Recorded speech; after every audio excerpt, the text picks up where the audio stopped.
जी हाँ, भारतीय जनता पार्टी रुझानों में सरकार बनाने की ओर बढ़ चुकी है, बहुमत पा चुकी है और आम आदमी पार्टी फिलहाल पीछे चल रही है। ये टेलीविजन स्क्रीन पर तमाम आंकड़े जो हैं वो आपके सामने है, वो चाहे दिल्ली के आंकड़े हो, मिल्कीपुर के हो या फिर दिल्ली की क्रमवार एक एक सीट, हर सीट का हाल, हर सीट का अपडेट आप तक पहुंच रहा है बारीकी से और देरी से सही, 1 मिनट देरी से, लेकिन पूरे अपडेशन के साथ, क्योंकि हम सही दिखाएंगे, सटीक दिखाएंगे। हम तेज दौड़ेंगे नहीं, इतनी तेज नहीं दौड़ेंगे कि अपडेशन गलत हो जाए। बड़ी खबर, जहां पर मिल्कीपुर में उपचुनाव में 4 राउंड की गिनती पूरी हो चुकी है और चंद्रभान पासवान 12,000 वोटों से आगे चल रहे हैं। 4 राउंड की गिनती पूरी और भारतीय जनता पार्टी के प्रत्याशी चंद्रभान पासवान 12,000 वोटों से आगे चल रहे हैं। यह बड़ी खबर और बड़ा अपडेट मिल्कीपुर पर, पूरे उत्तर प्रदेश की एक हॉट सीट। इस पूरे उपचुनाव में मिल्कीपुर पर सबकी नजर और दिल्ली के चुनाव का अपडेट तो अब तक हम पहुंचा ही रहे, लेकिन मिल्कीपुर की लड़ाई जो दिलचस्प कही जा रही थी वो अब और दिलचस्प हो गई, क्योंकि अब जब परिणामों की बारी आई तो रुझान में जो 4 राउंड की गिनती अब तक पूरी हुई है उसमें 12,000 वोटों से आगे चल रहे हैं। अब ये धीरे धीरे जैसे जैसे आगे के राउंड की गिनती पूरी होगी तो ये रुझान परिणाम में बदलते हुए नजर आएंगे। 4 राउंड की गिनती पूरी, 12,000 वोटों से आगे समाजवादी पार्टी के प्रत्याशी पीछे चल रहे हैं और उसके बाद चंद्रशेखर आजाद की पार्टी भी प्रत्याशी उतारकर चुनाव में है, वो भी पीछे चल रहे हैं।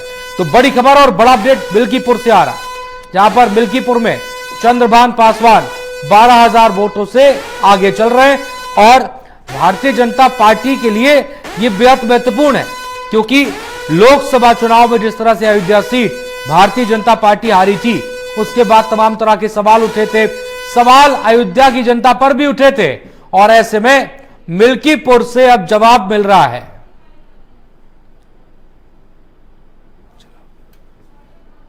आज विधानसभा क्षेत्र उपचुनाव मिल्कीपुर का मतगणना हो रही है। मतगणना का रिजल्ट आएगा आज और ये नतीजा एक इतिहास रचेगा। भारतीय जनता पार्टी ने बहुत बड़े पैमाने पर बेईमानी की है, जिसकी सूचना पहले से ही चुनाव आयोग को, भारत के चुनाव आयोग को, प्रदेश के चुनाव आयोग को और ऑब्जर्वर जो आए थे दो, उनको हमने व्यक्तिगत तौर से वो संभावनाएं क्या हैं उनको वर्बेटम लिखकर दिया था, पढ़ा था, समझाया था। और जो मतदान हो रहा था तो जहां जहां मत लूटे जा रहे थे जिन जिन बूथों पर, और अधिकारियों द्वारा जिस तरह पुलिस के अधिकारियों द्वारा ये काम हो रहा था उसकी लगातार सूचना दे रहे थे, उसके बावजूद भी कोई कार्रवाई नहीं की गई। क्या समझे जाए बेहद महत्वपूर्ण है, क्योंकि अभी तो रुझान चल रहे हैं और धीरे धीरे ये परिणामों में तब्दील होंगे, लेकिन उससे पहले अगर अवधेश प्रसाद प्रशासन पर ठीकरा फोड़ते नजर आए तो क्या समझा जाए, क्या इसे समझा जाएगा कि हार मान ली है? चलिए, हम लगातार आप तक अपडेट भी पहुंचा रहे हैं और खास मेहमान भी हमारे साथ जुड़ गए। हमारे साथ शिव सिंह जुड़ गए जो कि भारतीय जनता पार्टी के प्रवक्ता है, मेरे साथ एसके दुबे समाजवादी पार्टी के प्रवक्ता, रवि पांडे मेरे साथ आम आदमी पार्टी के प्रवक्ता है और मिल्कीपुर से संवाददाता भूपेंद्र हमारे साथ जुड़ गए। तमाम मेहमानों के पास चलेंगे, उससे पहले भूपेंद्र, क्या अपडेट है मिल्कीपुर को लेकर, जल्दी से बता दीजिए। देखिए, ऐसे कहीं ना कहीं जो है जो बात हो रही थी, जैसा पहले संभावना थी कि बाई इलेक्शन है, उस चुनाव में कहीं ना कहीं सत्ता का असर दिखाई पड़ता है, वही जनता का रुझान जिस तरीके से पूरी जगह वो भाजपा के फेवर में जा रहा है, वही मिल्कीपुर में भी ये माना जा रहा है कि भाजपा एक बड़ी जीत की ओर बढ़ रही है, क्योंकि हर चरण के काउंटिंग में जहां जहां प्रत्येक चरण में भारतीय जनता पार्टी का प्रत्याशी सिर्फ बढ़त बना रहा है और समाजवादी पार्टी प्रत्याशी काफी पीछे रह जा रहा है। माना यह जा रहा है कि 4 राउंडों की गिनती में अगर 12,000 वोटें हो जाती है तो कहीं न कहीं एक बड़ा मैसेज जा रहा है कि भारतीय जनता पार्टी वो चुनाव जीतने जा रही है, क्योंकि अयोध्या का जुड़ा हुआ मामला, राम जन्मभूमि और हिंदुत्व का मुद्दा, क्योंकि इसको लेकर भाजपा जहाँ पूरी तरह से लोकसभा चुनाव के बाद में कहीं न कहीं अपने आप को डिफेंड मान रही थी, ये माना जा रहा था कि हमारा हिंदुत्व का मुद्दा ही कमजोर हुआ जा रहा है, जिसको लेकर पूरी तरह से भारतीय जनता पार्टी ने जिस तरीके से चुनाव लड़ा, क्योंकि पूरे इनका संगठन पूरी तरह से लग गया, बूथ स्तर से लेकर ऊपर तक के सारे पदाधिकारी जो है पूरे चुनाव में लगे हुए थे। आसपास के जनपदों के विधायक जो थे वो भी क्षेत्र में आए, काम भी किया, उन्होंने जिस तरीके से वोटरों को अपने तरफ घुमाया, तो कहीं न कहीं उसका असर दिखाई पड़ रहा है। और कहीं न कहीं ये भी देखने मिल रहा है कि चाहे ये समाजवादी पार्टी या विपक्षी जो भी है, ये आरोप शासन प्रशासन पर किसी पर भी लगा ले, लेकिन जनता का रुझान भी कहीं न कहीं भाजपा की ओर ही। नहीं, अब जाहिर सी बात है, जो वोटों की गिनती हो रही है और जो रुझान लगातार आ रहे हैं, जो धीरे धीरे परिणामों में तब्दील होंगे, इसके बाद तमाम चीजें जो है वो ऑटोमेटिक क्लियर हो जाएंगी। अब अगर गलती की बात करें या ये बताएं, तो वजह तो देखिए समझनी होगी। जिसकी हार होती है उसको मंथन करना होता है और जिसकी जीत होती है उसको विनम्र रहना पड़ता है। एसके दुबे मेरे साथ है, समाजवादी पार्टी के प्रवक्ता है, मुखर प्रवक्ता है, खुलकर अपनी बात रखते हैं। एसके दुबे जी, क्या ये हम समझे अभी तक के जो परिणाम है, जो कि 4 राउंड की गिनती मिल्कीपुर में हुई है, कि समाजवादी पार्टी मिल्कीपुर में पीछे चल रही है और स्थिति जो है वो धीरे धीरे आगे अब क्लियर हो रही है और अब देश प्रसाद इस बात को मान रहे हैं कि वो पिछड़ चुके हैं? नहीं, देखिए, लोकतंत्र में निश्चित तौर पर जो मतदाता है वो सर्वोपरि है और उसका जो भी डिसीजन होता है वो चाहे हार का हो या जीत का हो, हमें सहज स्वीकार करना चाहिए। लेकिन मैं आपको बता दूं, अभी 4 राउंड ही हुए हैं और लगभग जहां तक मुझे जानकारी है 12 राउंड की शायद टोटल काउंटिंग है, आई थिंक। तो अभी तो 8 राउंड बाकी है। आप सोचिए, अच्छे परिणाम बदल जाते हैं 8 राउंड तक, 12 राउंड तक आते आते। तो आपको शायद ये याद भी होगा कि जब बिहार का विधानसभा चुनाव हुआ था, तो भारतीय जनता पार्टी ने ढोल नगाड़े सब बजा दिए थे और 12 बजे तक मामला ऐसा पलटा कि भारतीय जनता पार्टी आउट हो गई जी। तो अभी ये कहना थोड़ा जल्दबाजी है, चाहे वो दिल्ली की चुनाव की बात हो या मुल्कीपुर के चुनाव की बात। हाँ, ठीक है, ओके, आ रहे हैं इसके दुबे जी। शिव सिंह जी प्रवक्ता है भारतीय जनता पार्टी के। शिव सिंह जी, सबसे पहले दिल्ली में आपको क्या नजर आता है, क्योंकि अब तो आप 4 बार सुबह से जो है वो बहुमत आप रुझानों में पा चुके हैं और अभी लगातार पा रखे हैं 43 सीटों के साथ। कौन कौन से फैक्टर है जो काम कर गए? देखिए, दिल्ली की जनता के साथ विगत दिनों वर्षों से धोखा होता चला रहा है और दिल्ली की जनता ने एक बहुत ईमानदार व्यक्ति जो ईमानदारी की प्रतिमूर्ति बनकर घूमा करता था, उसको नकार दिया है। और भारतीय जनता पार्टी को मतदाताओं का समर्थन प्राप्त है। मतदाता भारतीय जनता पार्टी के पक्ष में थे और उन्होंने मतदान किया है और उसका परिणाम हम सभी को इन रुझानों में दिखाई दे रहा है। और निश्चित रूप से मानिए, ये परिणामों में भी परिवर्तित होंगे। शाम तक इसका रिजल्ट कुछ और होगा। इनके बड़े बड़े नेता हार रहे हैं। आप देखिए, इनके मुख्यमंत्री, उप मुख्यमंत्री, इन जैसे लोग पीछे चल रहे हैं। तो ये सीधा संदेश देता है कि किसी जनता के साथ अगर आप धोखा करेंगे, आप ईमानदारी का नारा देके सत्ता में पाए थे और आपने फिर घोटालों का ऐसा कुचक रचा कि चलिए, एक बड़ी खबर आ रही है, रुकिएगा 1 सेकंड। ताजा स्कोर, बीजेपी 43, आप 26, कांग्रेस 1। नई दिल्ली से केजरीवाल 344 वोटों से आगे हो गए। चलिए, तीसरे राउंड के बाद अरविंद केजरीवाल अब आगे हैं। पिछले 2 राउंड से पीछे चल रहे थे। मनीष सिसोदिया भी अब 1800 वोट से आगे हो गए और पूर्वांचल बाहुल्य 29 में 20 सीटों पर बीजेपी आगे है। कांग्रेस की बढ़त खत्म हो गई है, आंकड़ा 0 हो गया है। जहां पर 1 कांग्रेस आगे चल रही थी वो 0 हो गया। तो ताजा स्कोर 43 भारतीय जनता पार्टी और ऐसे में अब अरविंद केजरीवाल के लिए भी अच्छी खबर आ गई है। रवि पांडे जी, तस्वीर बदलेगी क्या? क्योंकि अब जहां लगातार सुबह से अरविंद केजरीवाल पीछे थे, अब महज भले ही वो सैकड़ों में 343 वोट से आगे हुए। मनीष सिसोदिया वो भी अब 1800 वोट से आगे हो गए।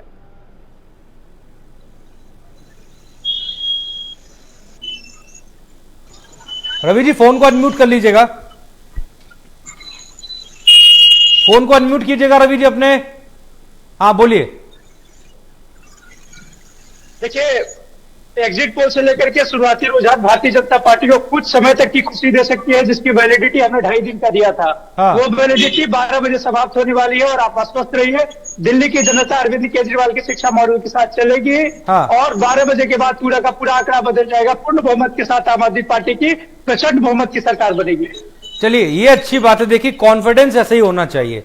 हालांकि 2 घंटे, अब 12 बजे की बात करें, 10:10 हो गए और लमसम अब 2 घंटे से कम समय में अगर आप कह रहे हैं तो हिसाब से स्थिति क्लियर हो जाएगी। भारतीय जनता पार्टी के लोगों को जल्दीबाजी, हाँ, बोलिए। भारतीय जनता पार्टी के लोगों को जल्दीबाजी करने की आदत है और 2015 के बिहार विधानसभा चुनाव हम देखे हैं, तो ये 10 बजे ढोल नगाड़े बजाने लगे थे और 12 बजे के बाद पूरा का पूरा परिणाम बदल गया। हाँ, अच्छा रवि जी, लड्डू ऑर्डर तो आपने भी कर रखे होंगे।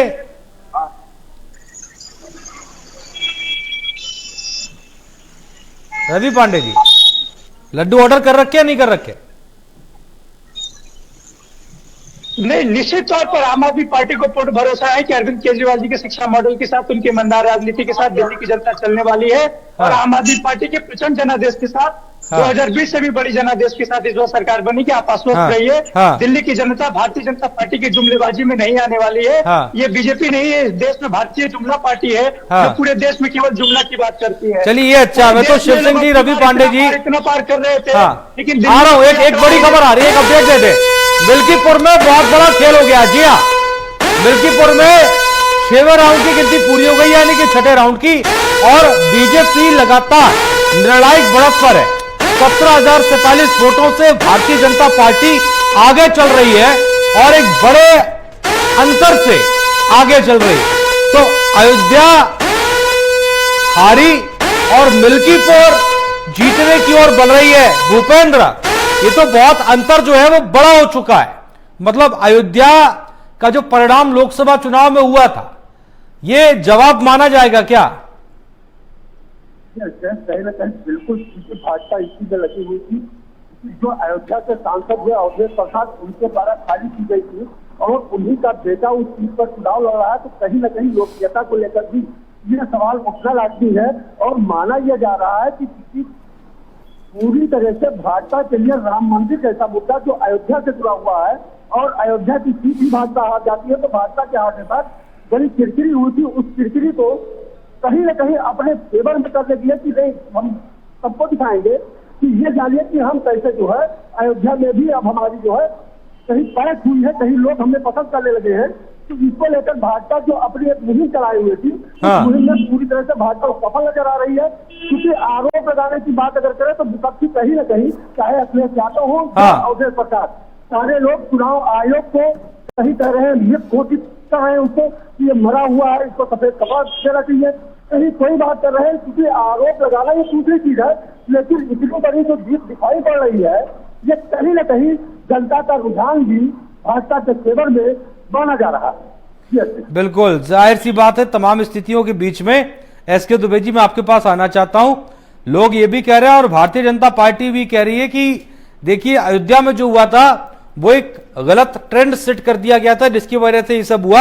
अब देखिए, हमने लोगों को और लोगों के मन में सही बात बैठाई और देखिए वो वापस आ गए। अभी आपका जो आंकड़ा ये दिखा रहा है, देखो दिल्ली वाला 42-28, अभी 40 हो गया, तो ये फ्लक्चुएशन रहेगा अभी। लेकिन एक टाइम 50 दिखा रहे थे भारतीय जनता पार्टी को, तो 50 से अब 40 आ गए हैं। तो ये राजनीति है, राजनीति में कुछ भी संभव हो सकता है। लेकिन जहां तक बीजेपी की जो नीतियां थी उसके, देखिए, एक उत्तर प्रदेश का चुनाव सब कुछ डिसाइड नहीं करता है, लेकिन दिल्ली का चुनाव जरूर डिसाइड करता है कि दिल्ली में क्या परिस्थितियां बनती हैं, क्योंकि वहां का संदेश सब जगह जाएगा। तो दिल्ली में आज की अभी की परिस्थिति, जो आज राइट नाउ की परिस्थिति ऐसी बता रही है कि आप पार्टी अपकमिंग में है और बीजेपी जो 50 थी वो देखो उसका डाउनफॉल चालू हो गया है। तो निश्चित तौर पर जनता ने अपना सोच समझ के मत दिया है और जनता का जो निर्णय होगा वो सम्मान होगा। इसमें कहीं कोई किसी भी पार्टी के लिए, वो तो वैसे कोई पार्टी ठीक है, आरोप प्रत्यारोप तो चलते रहते हैं, लेकिन जनता ही जनता जनार्दन है और वो जो किया है उसका स्वीकार है। बस एसके दुबे जी के बारे में यही बात अच्छी लगती है। कि जो होता है देखिए खुलकर बोलते हैं कि आरोप प्रत्यारोप अलग चीज है, लेकिन जनता सर्वोपरि और होना भी चाहिए। खैर एसके दुबे जी, आपकी इस बात का मैं बहुत बहुत स्वागत करता हूं।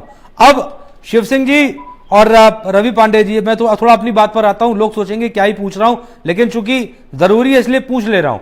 मैं पूछ रहा था कि लड्डू तो आप दोनों ने ऑर्डर कर रखे होंगे, एक चीज मुझे समझनी कि देखिए खाएगा तो कोई एक ही, तो जिसका ऑर्डर रह जाता है उस लड्डू का क्या करता है, भेज देते हैं एक दूसरे को या फोन उठाना बंद कर देते हैं हलवाई का? रवि जी देखिए, आपके चैनल के आंकड़ों में भी आम आदमी पार्टी लगातार बढ़ रही है और भारतीय जनता पार्टी घट रही है। तो आप थोड़ा सा पेशेंस रखिए, केवल अभी 2 राउंड की गिनती हुई है, अभी बहुत समय है। और निश्चित तौर पर दिल्ली में आम आदमी पार्टी के प्रचंड जनादेश के साथ साथ सरकार बनेगी। अरविंद केजरीवाल जी की सरकार बनेगी, आम आदमी पार्टी की सरकार बनेगी। और दिल्ली की जनता के लिए जो केजरीवाल जी ने 11 सालों में काम किया, वो भले शिक्षा का हो, स्वास्थ्य का मुद्दा हो, महिलाओं के फ्री बस यात्रा का मुद्दा हो या बुजुर्गों की तीर्थ यात्रा का मुद्दा हो, इन तमाम मुद्दों पर अब देखिए हम कहेंगे तो खराब लगेगा। सुनिए, अब हम कहेंगे देखिए सवाल क्यों उठा रहे हैं आप, बेमतलब का मुद्दा जो है उसे तूल दे रहे हैं। मैं अपने सहयोगी कृष्णा से कहूंगा कि उमर अब्दुल्ला ने एक ट्वीट किया है, एक्स पर पोस्ट किया है, जरा उसको थोड़ी देर में ब्रेक करें और मैं एसके दुबे जी आपको बताना चाहता हूं। उमर अब्दुल्ला एक्स पर पोस्ट कर रहे हैं आज से 1 घंटे पहले और बाकायदा टैग करके जो रिजल्ट आ रहा है, जो अभी चल रहा है रुझान उसको, और वो कह रहे हैं और लड़ो आपस में, समाप्त कर दो एक दूसरे को, जी भर के लड़ो। ये वो मीम डाल रहे हैं और लिख रहे हैं और लड़ो आपस में। आपको लगता है कि दिल्ली के अंदर भले ही परिणाम देखिए कुछ भी हो, लेकिन जो रुझान है जाहिर सी बात है उसको पहले माना जाएगा। ये जो रुझान है ये ऐसे नहीं होते अगर आम आदमी पार्टी और कांग्रेस साथ में मिलकर चुनाव लड़ती।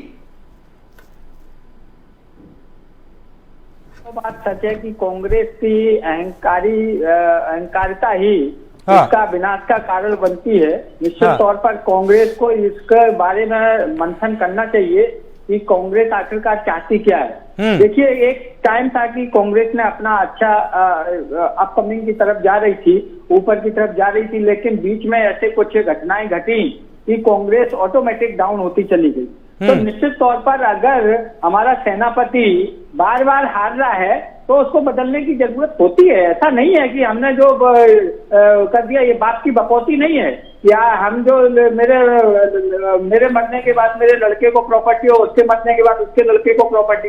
अरे भाई, ये जनता का सामूहिक चीज है, जो लायक होगी उसको मिलनी चाहिए। बकौती भाई, इसलिए अभी जो सक्षम है, अगर यूपीए चलाना है, अगर ये इंडिया गठबंधन चलाना है, तो सक्षम लीडर को निश्चित तौर पर कमांड सौंपनी पड़ेगी। चाहे उसमें मेरे राष्ट्रीय अध्यक्ष जी हों या ममता बनर्जी हों या कोई अन्य नेता हो, निश्चित तौर पर ऐसे किसी नेता को कमांड सौंपनी चाहिए जो करिश्मा कर सके। अब राहुल गांधी में जो विश्वास लोगों में था या जो वो था, वो कहीं ना कहीं डाउन हो रहा है। तो कांग्रेस को मंथन करने की जरूरत है कि वो इस बात पे मंथन करे। आज अगर यही कांग्रेस हरियाणा में भी आप पार्टी के साथ अगर सेट कर देती तो हरियाणा में भी उसकी सरकार होती। और अगर यहाँ अगर बाई चांस अगर दिल्ली में आप सरकार नहीं बना पा रही है तो निश्चित तौर पर कहीं ना कहीं उसमें कांग्रेस का हाथ है। ठीक है, मोहित दीक्षित जी आप सुन रहे होंगे बकायदा, अब एक प्रतिक्रिया दे दीजिए इस पर।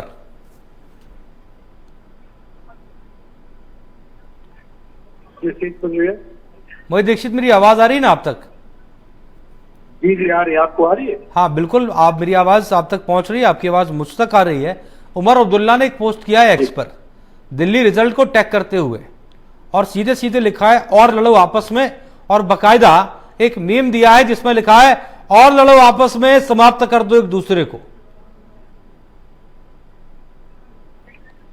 ये जो रुझान चल रहे हैं, हालांकि एक सेकंड मोहित जी एक सेकंड आप अपनी प्रतिक्रिया दें, उससे पहले मैं जरा अपडेट भी दे दूं। ऊपर जो आप टैली देख पा रहे हैं तमाम दर्शक, देखिए कितना बड़ा अंतर जो है अब धीरे धीरे कम हो रहा है। भारतीय जनता पार्टी जो 45-46 पहुंच रही थी वो अब 39 पर आ गई है, और आम आदमी पार्टी भी बहुमत 31 पहुंच गई है, 5 सीटें और बहुमत के लिए। अब मोहित दीक्षित जी आप बोलिए। देखिए बिल्कुल वही बात है कि अभी तो चुनाव का जो आंकलन है, जो वोटिंग का जो काउंटिंग है वो चल रही है। तो उसको लेकर के अगर अभी से कुछ बोलना, रिजल्ट आ जाने दीजिए, जनता जनार्दन का जो आदेश होगा वो सर माथे पर रहेगा, हर स्वीकार किया जाएगा। जहाँ कमियां रहेंगी उनके लिए उनको सुधारने के प्रयास किए जाएंगे। जहाँ हमको ऊर्जा मिलेगी वहाँ ऊर्जा स्वीकार करी जाएगी। मगर आज की वस्तुस्थिति ये है कि आज सबसे बड़ी लड़ाई जो हमको लड़नी पड़ रही है वो हमारे जो सिस्टम है उससे लड़नी पड़ रही है। जिस तरीके से कल की प्रेस कॉन्फ्रेंस में आपने देखा होगा किस तरीके से सिस्टम में महाराष्ट्र को लेकर के परिप्रेक्ष्य बात की गई, और आगे देखा जाएगा जहां जहां चुनाव हो रहे हैं जिस तरीके की वोटिंग लिस्ट को लेकर के बातें आती है संज्ञान में कि जन्म दर से अधिक जो उम्र बढ़ने की जो दर है उससे बढ़ने के अधिक वोटरों की संख्या बढ़ रही है। तो क्या हो रहा है, जो 5 साल में जितने वोटर नहीं बढ़ पा रहे हैं 5 महीने में बढ़े जा रहे हैं। तो कहीं ना कहीं कुछ न कुछ इस तरीके की चीजें हो रही है। वो जनता के विवेक पर, जनता के संज्ञान में लाना अति आवश्यक रहेगा। कुछ मुद्दों पर रही चुनाव की बात, चुनाव लड़े जाते हैं, जीतने के लिए लड़े जाते हैं। नहीं, लेकिन किस्मत भी जो मौके है ना वो बार बार नहीं देती है। मोहित जी, मैं आपके पास आ रहा हूं, तमाम मेहमानों के पास आऊंगा और अपडेट भी लगातार आप तक हम पहुंचा रहे हैं। सवाल बड़ा है और परिणाम आपके सामने है। किस्मत मौका बार बार नहीं देती, आंकड़े बदलते रहते हैं लेकिन एक ना एक समय पर आकर स्थिर हो जाते हैं। मौका है इससे सीखने का। वक्त छोटे से ब्रेक का, फौरन लौट रहे हैं।